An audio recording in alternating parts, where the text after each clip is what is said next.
Hello everyone, welcome to మన semi conductors. ఈరోజు మనం మన సెమీ కండక్టర్స్లో వెరీలాగ్లో ఉండే సిస్టమ్ టాస్క్ అంటే ఏంటో చూద్దాం. సో సిస్టమ్ టాస్క్ మనకి ఇక్కడ 4 టైప్స్ ఈరోజు మనం చూస్తున్నాము.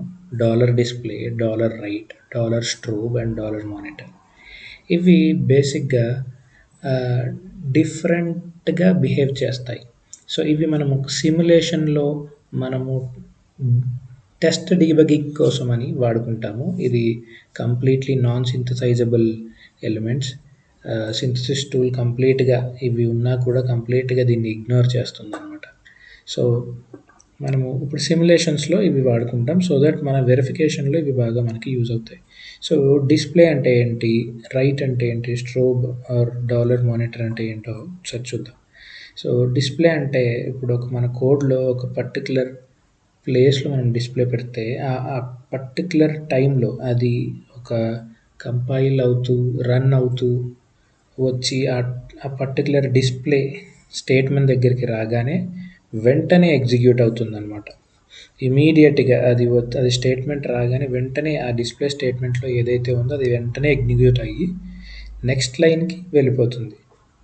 ఎలా వెళ్తుంది అంటే నెక్స్ట్ లైన్ అని అపెండ్ చేసి వెళ్తుంది. సో సపోజ్ డిస్ప్లే కింద ఇంకో డిస్ప్లే స్టేట్మెంట్ ఉంటే ఆ డిస్ప్లే స్టేట్మెంట్ ప్రింట్ అయ్యి కిందకు వచ్చి మళ్ళీ నెక్స్ట్ డిస్ప్లే స్టేట్మెంట్ ప్రింట్ అవుతుంది. సో డాలర్ రైట్ అంటే ఏంటంటే ఇది సేమ్ డిస్ప్లే స్టేట్మెంట్ లానే ప్రింట్ అవుతుంది, ఇమీడియట్గానే ప్రింట్ అవుతుంది, కానీ న్యూ లైన్ అనేది యాడ్ చేయదు. సపోజ్ మనకి డిస్ప్లే కాకుండా 2 రైట్ ఉంటే, డాలర్ రైట్స్ కన్జుగేటివ్గా ఉంటే ఫస్ట్ ఒక రైట్ ప్రింట్ అయ్యి పక్కనే ఇంకోటి ప్రింట్ అవుతుందన్నమాట. సో నెక్స్ట్ లైన్ అనేది యాడ్ చేయట్లేదు కాబట్టి dollar right. So dollar strobe అంటే ఏంటి అంటే ఇది కూడా ఒక ప్రింట్ స్టేట్మెంట్ బేసికలీ, బట్ ఇది అన్ని సిమ్యులేషన్ ఈవెంట్స్ అయిపోయిన తర్వాత ఆ పర్టికులర్ టైం స్టెప్లో ప్రింట్ అవుతుంది.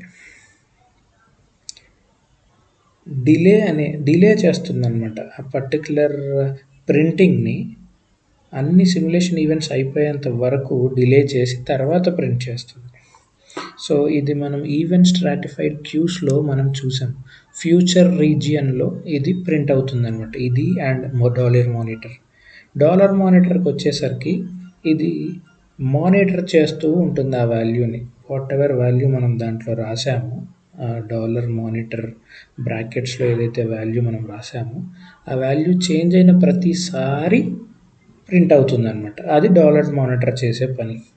బట్ ఒక్కసారే మానిటర్ రాయగలుగుతాం. సెకండ్ టైం ఇంకో మానిటర్ మనం రాసి ఉంటే ఆ ఫస్ట్ రాసిన మానిటర్ అనేది ఇంకా వర్క్ చేయడం ఆగిపోతుంది ఆర్ ఓవర్ రైట్ చేస్తుంది. So only second dollar monitor మాత్రమే మానిటర్ చేస్తుంది అనమాట.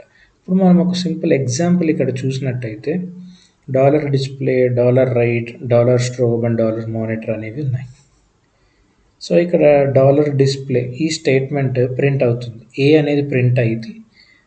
తర్వాత నెక్స్ట్ లైన్కి వచ్చేసాక కింద లైన్లో ఈ డాలర్ రైట్లో ఉన్న రైట్ ఏ అనేది ప్రింట్ అవుతుంది. డాలర్ స్ట్రోబ్ ప్రింట్ అయ్యేసరికి అది మాత్రం రైట్ పక్కనే ప్రింట్ అవుతుంది, ఎందుకంటే రైట్ నెక్స్ట్ లైన్ని మనకి ఇవ్వట్లేదు కాబట్టి. అండ్ డాలర్ మానిటర్ ఈ ఏ చేంజ్ అయిన ప్రతిసారి మానిటర్ ప్రింట్ అవుతూ ఉంటుంది అనమాట. సో ఇవి మన సిస్టమ్ వెరీలాగ్లో ఉన్నవన్నమాట. అర్థమైందని అనుకుంటున్నాను. Thank you. సబ్స్క్రైబ్ టు మన సెమీ కండక్టర్స్.